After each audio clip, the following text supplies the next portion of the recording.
We mentioned in the last section that the physical state is a property that we can measure, and it is possible to change from one physical state to the other. In the universe we live in, there are actually 5 or 6 different physical states, but here on the Earth, we commonly see 3. We see a solid, we see a liquid,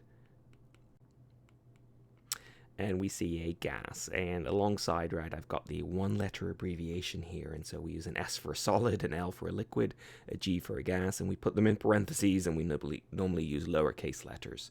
And we know that the different things here, the solids are, the particles are arranged in a very nice regular array. And in a liquid, they're a little more higgledy-piggledy, so they're close together, but they're not arranged nicely. So think of the oranges on the display starting to, there's an earthquake and they're wobbling apart here. And in a gas, what we essentially have is these particles are very, very far apart from each other. So let's put them in a box. And these particles are just kind of whizzing around in the box. And we'll talk about kinetic molecular theory later of gases.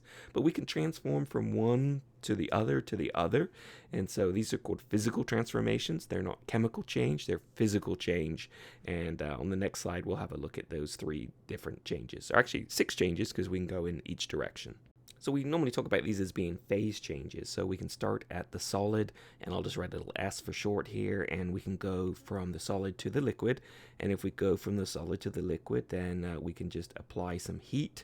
And so I'm going to draw a little arrow here. I'm going to write plus heat, and we know that we can take ice and turn it into liquid water by adding heat to it.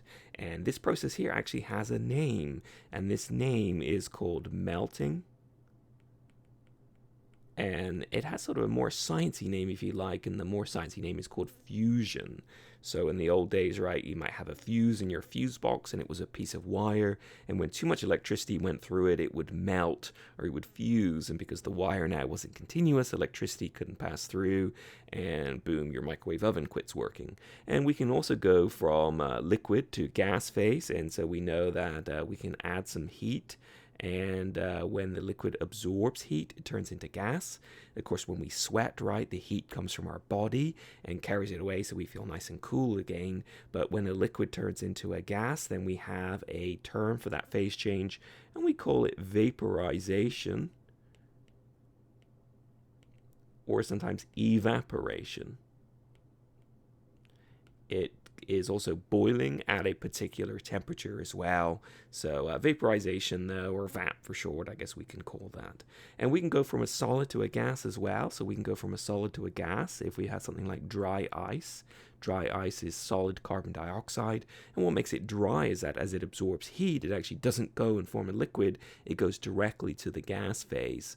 And when I used to live out in Nebraska, the Walmart in town used to actually put dry ice in the grocery bags, because if you had to drive an hour away, you wanted to keep your groceries cool, and if you used regular ice, of course, it would melt, right, and you get puddles of liquid at the bottom of your microwavable popcorn bags, let's say. Whereas if you use dry ice, when it absorbed the heat, right, it would turn into CO2 gas and it would come off. So you'd have to crack your windows open or you would suffocate. And so as we go from solid to gas, this is called sublimation. And so that's the name of that physical change right there. So sublimation. So that's kind of hard to remember, I think. I think melting, vaporization is not too bad. Sublimation's kind of a weird one. But if you ever go ahead and freeze a piece of meat in your freezer, and I remember my mom used to say, oh, it'll get freezer burn, right? You can't leave your steak in there for, 18 months. It's going to taste awful. I thought, Mom, what are you on about? Freezer burn's not a real thing, right? That's just something you made up just to eat the meat before, it stayed in there forever and took up all the space. But of course, the ice crystals actually turn into ice vapor or water vapor. And if you've got that sort of blower that continuously blows air through your freezer, it will sort of gradually remove the ice. So it's called freeze drying, I suppose. So that's how they make instant coffee, which is gross.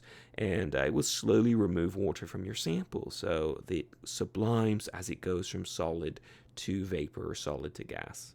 Now we can go in the opposite direction too, right? We know that we're not stuck in one direction or the other. So there's solid, there's liquid, there's gas. And we can go from a gas to a liquid by cooling it down, so we can remove heat. And as we go from a gas to a liquid, this is called condensation. So if you go outside and have a nice ice cold drink on a hot day, right, a humid day here in Ohio, you'll see condensation as that water vapor in the air, that humidity condenses on the outside of the glass. And you get those nice little droplets.